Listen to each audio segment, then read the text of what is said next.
Hello students, welcome back. Today you are going to travel with me along to the coastal Karnataka. Yes, and we are going to have a journey of Yakshagana. Today, the finest traditions of Yakshagana are surviving with all their rich variety only in the coastal and the hill tracts of Karnataka in two districts of South and North Canara. It is in this area that the largest number of prasang, written texts, have been discovered, and it is in this area that can offer us today the largest number of temple troupes and performing artists. Some of these temple troupes have had a continuous existence of 1 or 2 centuries or more. During a season from the month of November till the start of the monsoon around May, each troupe performed about 150 shows, almost one performance every day. These Yakshagana also go by the name Dashavatara Ata or Bhagavata Ata. Ata in Kannada means a play. Yakshagana text or a play. Prasanga. Lord Vishnu, one of the 3 legendary gods of the Hindus, is called Bhagavan. His exploits are detailed in Bhagavata. The person conducting on the stage a Yakshagan concerned with Bhagavan is called Bhagavata. To him, the performance is an act of devotion to Bhagavan. The reason why the name Bhagavatara Ata stuck to this type of Yakshagan is perhaps that its earliest themes were taken from Bhagavat. This ancient work is in Sanskrit, but its Kannada rendering composed during AD 1530 is equally well known. Almost all the early prasangs drew their material from various Kannada versions of our ancient epic and mythologies or Puranas. These versions were well known at the time. Among them were Gudigina Bharata by Kumara Vyasa, Torave Ramayan by Kumara Valmiki, Ramayan Kaushiki by Bhattaleshwara, Bhagavata by Kattu Vitthalanatha, and Jaimini Bharata by Lakshmisha. A few hundred Yakshagana prasangas are available in Kannada, and most of them have been written during the last few centuries. Over 100 of them have been printed. The rest are in manuscripts. Of this rich store, probably not more than 50 or so have been staged and gained popularity. Though in recent decades, new authors have composed and produced a dozen or more new prasangas, but the old ones have lost neither their appeal nor their popularity. This is because their themes are drawn from ancient epics and mythologies, which our people still cherish with religious zeal. Going through the text of old prasangas, we discover that each consists of large number of songs and verses, but very little of prose. Songs dominate the plays as their pattern are excellently suited for dance rendering. A play may consist of anything between 300 to 600 stanza. A full-fledged play may take 7 to 8 hours for its performance, and shorter ones may require half that time. Here, the names of the few of such source materials that were available to the Kannada writers for composing their plays.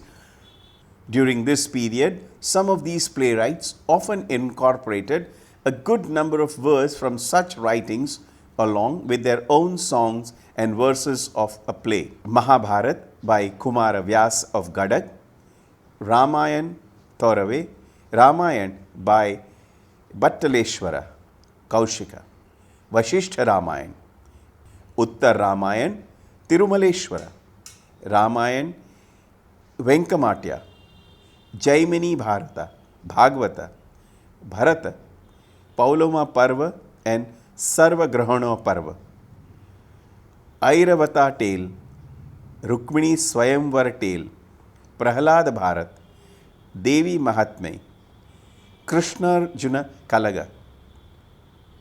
Many of such works are to be found in Malnad homes of Karnataka as well as in the hinterlands in the form of handwritten palm leaf scripts. The intrinsic beauty and the merit of prasanga would mainly rest on the song patterns used and their ragas and talas. Verse forms are secondary. They are mostly used as narrative links, the dialogues being covered by song sung in duet. Quite a number of authors have clearly distinguished the third person narrative from the first and the second person duet, because everything has to be sung or narrated by the Bhagavata. The nature of the verses that form an essential part of these plays. These are composed in metrical forms similar to the readers of Kannada literature. They consist of pure Kannada meters like Dvipadi, couplet, Chaupadi, four-footed verse, Sangatya, another four-footed type, and 3 or 4 types of 6-footed meters called Padapadis. These have grown and evolved with language and are quite easy flowing and flexible and excellently suited for singing. Their lines are composed of short and long syllable, often repeating and so lending themselves to tala beat and hence to dance rhythms. The language spoken is rather fluid and pedantic, but befitting the dignity of such roles. Ordinary characters like servants, Brahmins, guard and Hanuman Nayaka use simple language, often the folk dialect of the region. It is only Hanuman Nayaka who exceeds the bounds of the background songs. He is there to cut joke, cause mirth and entertain the audience in season and out of season. Sensitive artists who have had a good knowledge of ancient Indian epic and Purana as well as the gift of the garb conduct the Tal Maddale performance. These are popular during the rainy season when open air costume play cannot be staged. In the hands of sensible artists, such plays could be lively, witty as well as entertaining. Tala Maddale itself is to this day a very popular form of Yakshagana staged indoor by artists sitting around Bhagavata. There are no costumes and no dances and dialogues are spoken extempore. The term Gana signifies music and as such Yakshagana means a particular style of music with characteristics of its own, distinct from the two other systems of Indian music, Hindustani and Karnataki. In course of time, plays written in this style of music came to be known as Yakshagana Prasangas. Prasanga here means a theme or a story. Though from earlier works we can gather an impressive list of over 150 ragas, today many of them remain only in name. The charm of the song pattern owes as much to the ragas as to the tale, the song's rhythmic structure. They were sure of this tala structure as the dance footwork is thoroughly dependent on the rhythmic time cycles. The Bhagavata plies a pair of tiny cymbals while singing and a maddale usually accompanies him. In battle scenes and on joyous occasion, another high-pitched drum called chende accompanies him. The Bhagavata may be supported by a junior called Sangeetagara who often lends his voice to his seniors' alap, takes them up and continues them in order to give him some respite. The Bhagavata has to sing all through the night, which may mean singing of 400 to 500 stanzas in various ragas and talas. Nowadays, the god pipe, Shruti or Pungi as it is called, has been replaced by a small box with bellows and a few metallic reeds that produce the necessary note. The singing is done mostly at high pitch. The lower octave is completely left out. As most of the song are accompanied by dance, the tala element becomes a very important part of the performance. The Bhagavata's playing of the tiny cymbals and his recitation of elaborate mandala syllable dictate the entire gamut of footwork.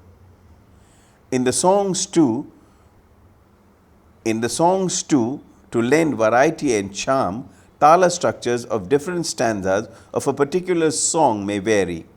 The tempo of singing too may vary according to the need of the dance. The ragas whose name we get from ancient Prasanga script are as follows: Nati, Kafi, Mohana, Khamak, Kamboji, Dhanyashi, Yarakala Kamboji.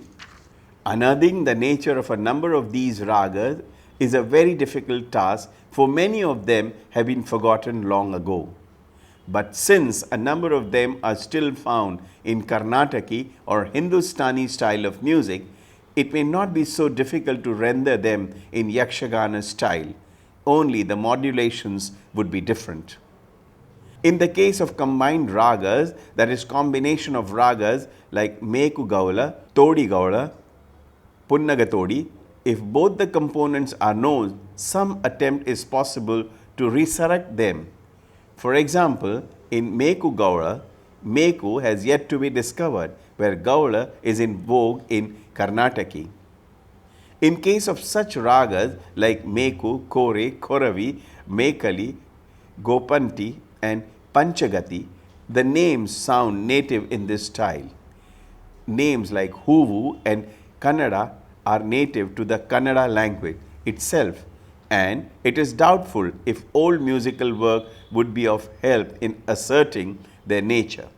But if such ragas occur quite often in their prasanga, it is quite possible that we may still discover them. Old Bhagavats who know such old prasang by heart would be able to sing them as they were taught by their gurus. Someone among them might still sing it in the correct manner without being conscious of the name of the raga he may be singing. Whenever the names of Yakshagana ragas correspond to those of common Karnataki ragas like Bilahari, Kamboji, Kedaragula or Athana, the former are almost similar to Karnataki ragas. But it need not always be so. Some Yakshagana ragas have a greater resemblance to like named ragas of the Hindustani style. Rag Pahadi is akin to Pahadi of Hindustani. Rag Dvijayanti is akin to Jai Jayavanti. Rag Dvijayanti is akin to Jai Jayavanti of Hindustani raga, Hindustani. Raga Hussain bears a definitely Hindustani name, though the Yakshagana rag is like the Hussaini or the Karnataki raga Kannada of Yakshagan is after all Hamir of Hindustani. The talas that Yakshagana music has been employing are only 7 in number and are called Durva, Mathya, Rupaka, Jampe, Tripua, Asta, Eka. The first one is rarely used, but a new bit called Kore is in vogue. Yakshagana's dance form consists mainly of Nrita aspect of footwork and rhythmical body movement, including those of the neck, arm and palms. It contains some fine postures, body flexions, as well as a few squatting, jumping and reeling movement. What it lacks is a stylized gesture language, employing symbolic mudras to depict parts of the speech. Few gestures and symbols are the ones that one normally uses in his day-to-day conversation. Yakshagana player too during dance uses these similar and familiar gestures to express the meaning of the songs which the Bhagavata has sung. Normal gestures like these are combined with facial expressions when rhythmically synchronized with one's footwork and body flexion can fully express all human feelings. What Yakshagana employs in its dance is the rhythmic nature of dance language as distinct from the thought or idea content of the spoken language. Some of the charms as well as defect can be best studied with profit from Strivesha dance of Subhalakshana. The female role fortunately appear in simpler dresses and with fewer ornaments, and so their body lines can appear more meaningful during dance. The Strivesha in their dance display many lasya or shringar movement. Charms of female personality are revealed through various movement, posture, eye, neck, shoulder, palm movements. Certain movement of the Lasya dance of Strivesha also reveal the clumsiness of foot movement. At times, in the display of quick footwork during forward motion, they kick back their feet, which looks abhorrent. Again, when we consider the dance of the male character, we find excel thought patterns in performance of Bala Gopala in the beginning of Subhalakshman. Here almost the entire gamut of dance forms of valorous character is displayed. What this would not cover often are some of the movement covered in Odalagga and the dances depicting the travel and battle. The Bala Gopalas also do not speak, and hence the maximum use of dance is made. If the female roles are only equipped for Lasya movement, the male role specializes in valorous and battle movement. And when it comes to fun and frolic or to dances of a lighter vein, it becomes the monopoly of the Hanumana Nayaka. This sort of compartmentalization comes very much in the way of exploiting of dance medium as a ballet form. Now, for the scenes of battle itself, the audience, which has to bear with patience the other slow movement of the play, is swept off its feet in an impressive display of valor, anger, animosity and contempt. In recent Yakshagana plays, the spoken word displaces most of these actions. Wordy duels consisting of jibes, threat and vain talk are indulged endlessly. The characters carry with them arms like the bow and the arrow in case of warriors like Arjuna, a mace in case warriors like Bhima, or a chakra in case of characters like Krishna. These arms are not realistic but are purely symbolic in shape and are made up of wood. But rigorous realistic movement with a few choreographic steps create the illusion of such fighting with each other with one owns fist, mace or bows and arrows. Here it is possible to discard even the symbolic weapon and use one's arm, palm and fingers with appropriate foot movement and create a fine illusion of battle, as it is all action of one sort or the other. There are many other situations in a play which could be depicted by appropriate dances.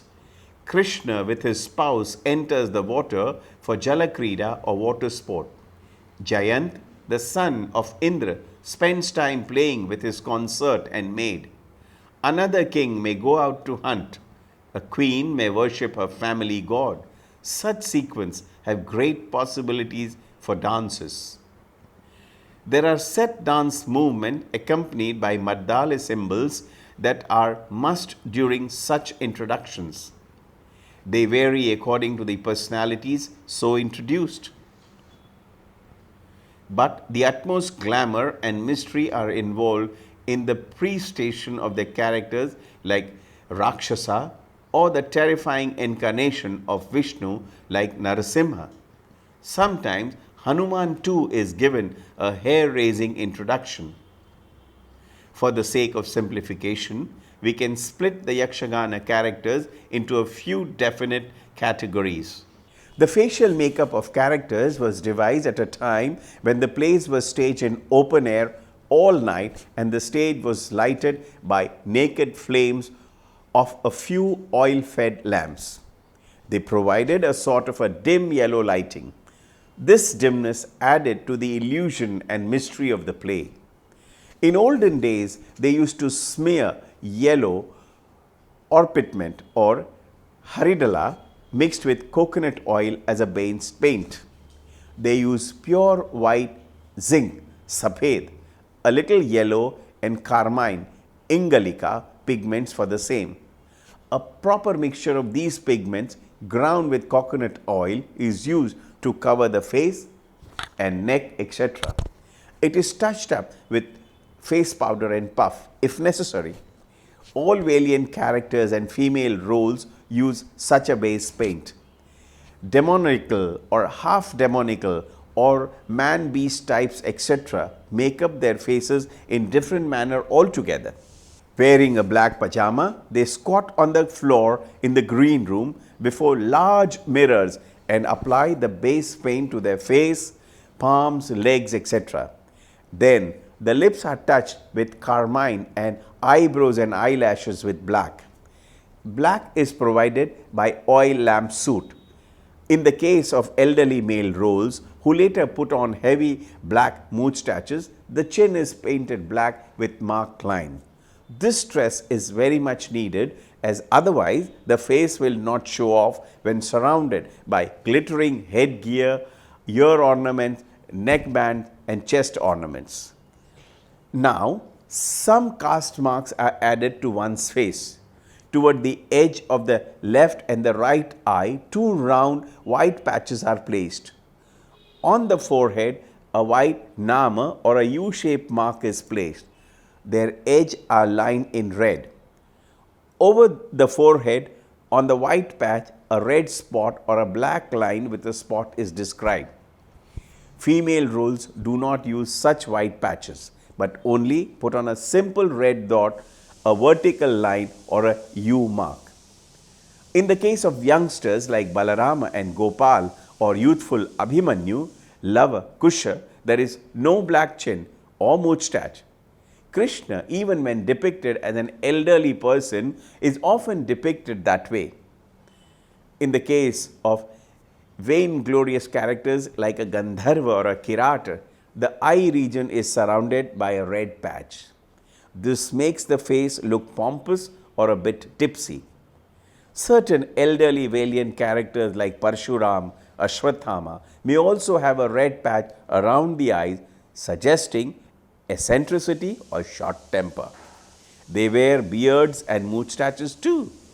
To signify old age, characters like Brahma, Dashrath of the Ramayana may wear white beard and moustaches. Their costume consists of glittering ornament like the headgear, ear ornament, chest ornament. In order not to hide the last, it is better if the beard is wide and short.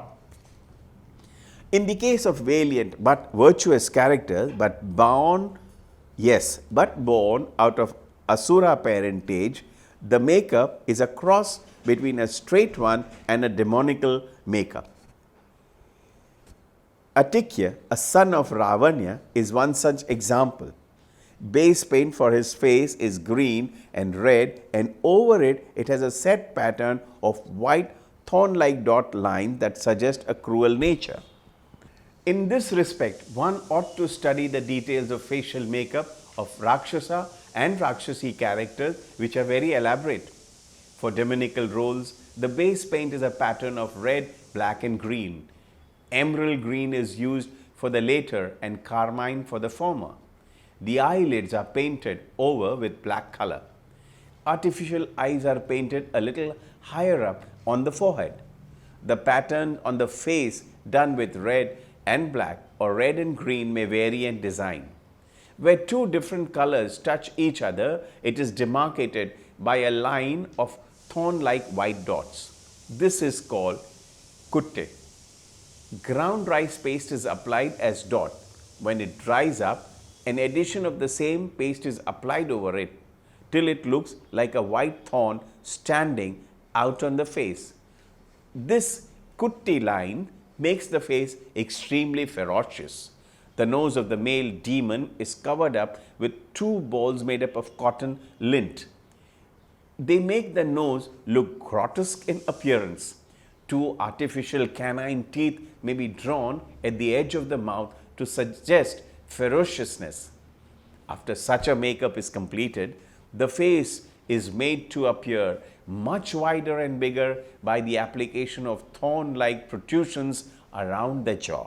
In female demonical roles, the face is painted with a pattern of black and red, and the demarcation lines are made up of kuttis, thorn-like dot, as in case of demons' makeup.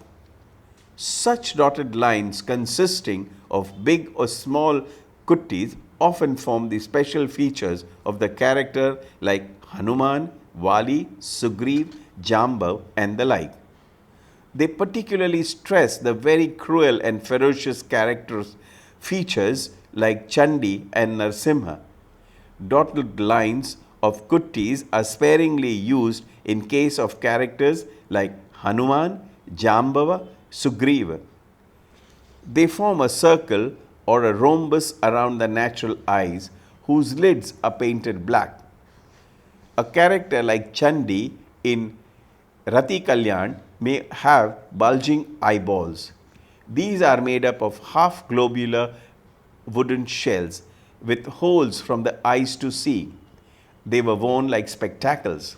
If such a character has no speech in the play, then a protruding tongue made up of red metal foil is slipped in between one's lips and made to hang down. Some early types of makeup for characters like Hanuman, Nandi, Jambava have disappeared altogether, and the artist began intimating their counterparts on the professional dramatic stage. Even costumes have changed from old Yakshagana tradition to that of dramatic theatre. Hanuman became one such casualty among the many. But with the active cooperation of veteran traditional artists, I have been able to create some of these missing forms.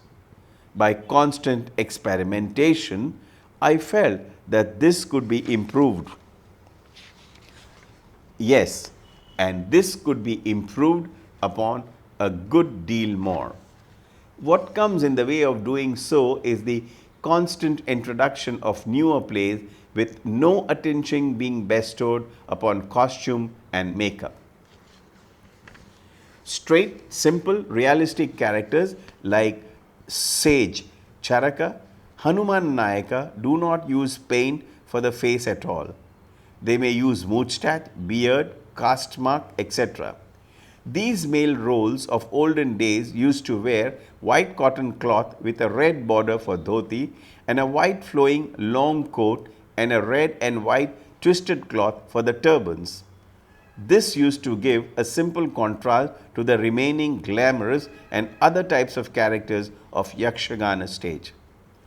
Simple realistic characters like servants, guards, Hanuman Nayak wear turbans to cover their heads. Simple costume rishis like Narada or Vashishta tie up their hair above one's head as their valiant counterpart like Drona do. Headgear consists of crowns and peculiarly built up mundasasi. These crowns are made up of wood and set with rich decorative material, consist of bits of mirror and gold paper. The crown is the symbol of sovereignty. Normally, all kings wear them. One queer exception is Bhima, who like his elder brother Dharmaraj often wears it. This anachronism should go. Some kings, like the king of Kashi in Bhishma Vijaya, wears mundas, and this too must be discarded. There is a second type of crown worn by demonical roles. In a normal crown, two wing-like attachment on either side give it a good spread. A golden band consisting of woven or jilted strip topped with black hair is placed above the forehead before such a crown is worn. This ornamentation is called kedege. The demon's crown is large-sized conical piece with elaborate decorative work, and it has at its back a plate-like disc colored red in front. Its back is set with decorative pattern consisting of mirror bit and golden foil. I used to remember that in my younger days, Hanuman also used to wear some sort of a crown, but its design, as could be made out from Some old relic consists of 3 or 4 circular discs horizontally placed, one above the other. This pattern does not at all harmonize with the other type of crown mentioned already. It seems to be a copy from Kerala tradition and not native. Out of necessity, I have suggested a design that runs midway between the normal crown and that of the Rakshasa. Its size is smaller than that of the Rakshasas. Color plates included in this book illustrates it. Kingly or valiant masculine roles wear 2 large ear ornaments called karnapatras of the decorative material. They cover the natural earlobes completely. The Rakshasi types like Shurapanki or goddess like Chandi have another type of crown. This is a vase-shaped headgear expanding as it goes up. Its section is U-shaped. Over its top, peacock feathers are struck to make it look gorgeous. A properly made crown, kirita, of this type makes the demon's figure look very tall. Balagopal or Krishna, as also the most valiant figures like Arjuna, wears such mundases. But there are other types of mundases where its leaf shape assumes a large size. Its lower end covers one's nape and its top rises quite high. It would need many strands of straw to gain size and have to be arranged, shaped and tied very carefully before covering it with cloth which may be either black or red. A kedage is worn before it. Ray-like golden ribbons enrich its front.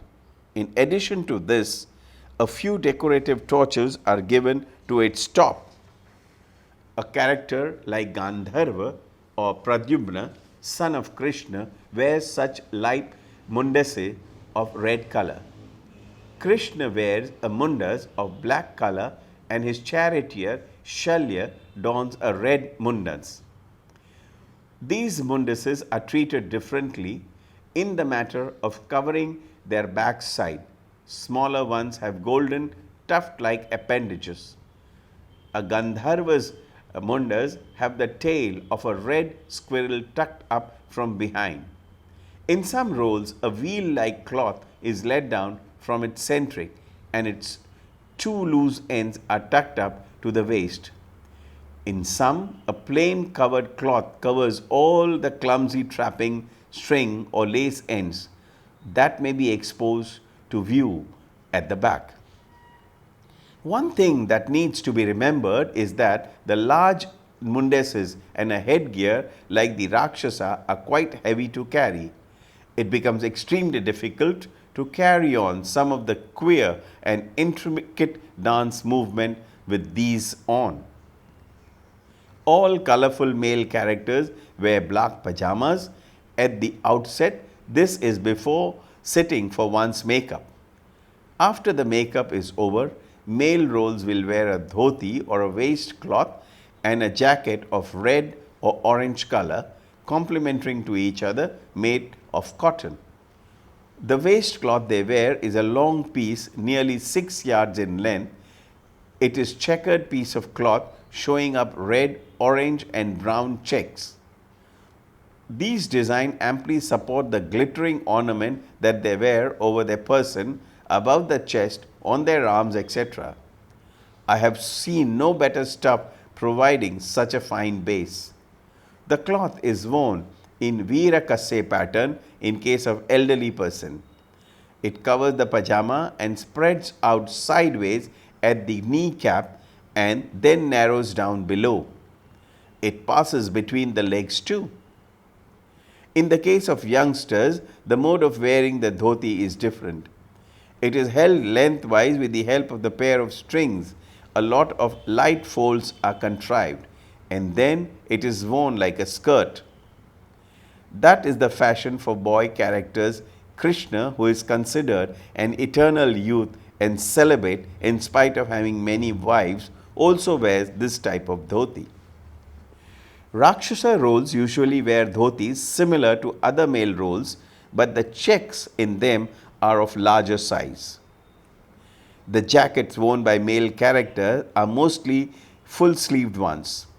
For boys' roles, half-sleeved red jackets are used. In early times, they used no jackets at all. Over the jacket, dhoti and one arm's male characters wear elaborate ornaments designed and carved out of light wood and then suitably covered with gold or silver foil with mirror bit to stimulate the illusion of jewelry. Over one's arm are worn bangles, armlets, and over the shoulder an ornament called Bujja Kirita, a silver colored thorn studded triangular piece. The decorative piece worn over one's chest is called edekattu. It is a cross band like piece made up of numerous glittering bits of rhombus shaped wood bits. Its dazzling effect is enhanced by a series of black tufts of wood that are attached to its edges. A character like Jatayu, the vulture, comes in Ramayana play, where he challenges Ravana and fights with him. No proper attention had at all been paid to his costume and makeup. Since action and active fighting are involved here, I tried to devise a suitable one. Dress and body ornaments are as in the valiant character. To a head covered with a white cloth, a beak and a pair of dazzling eyes are added. To the shoulder ornaments are attached a pair of symbolic wings. A suitable breastplate is also used. Sage warrior characters don valiant costumes up to the neck. The headgear is dropped in favor of a tied up hair knotted at the top. To signify the revered qualities of the stage, beard and moustache are worn. The color of the hair and the beard is reddish brown in the case of violent characters like Parshuram, with a streak of red below the eyes. Ashwathama, like warrior sage, has similar features, but with black hair and moustaches. Drona, his father, is made up as his son Ashwathama, but with no red patch below the eyes. The bear king Jambava can have a light grey makeup with kuttis and black or white beard without moustaches. He wears a black hairy cotton jacket. His crown shoulder should be similar to that of Hanuman. Sugriva could have a grey and a red facial makeup with a Rakshasa type of crown and can carry a branch of leaf singing forest life, as does a Kirata. His jacket could be of a hairy material and its color grey or straw. Hanuman could have the same type of makeup with a distinctive crown, its size smaller to that of the Rakshasa crown. His jacket can be of grey color and of hairy texture. Face is made up of pink and grey with beard covering the lower jaw in both the sides. Nandi is one strange character. He must have the dress of a warrior and his face made up to look like a bull. 2 horns and a dropping ears will symbolize this main feature. I hope, dear students, you have enjoyed this journey of Yakshagana today.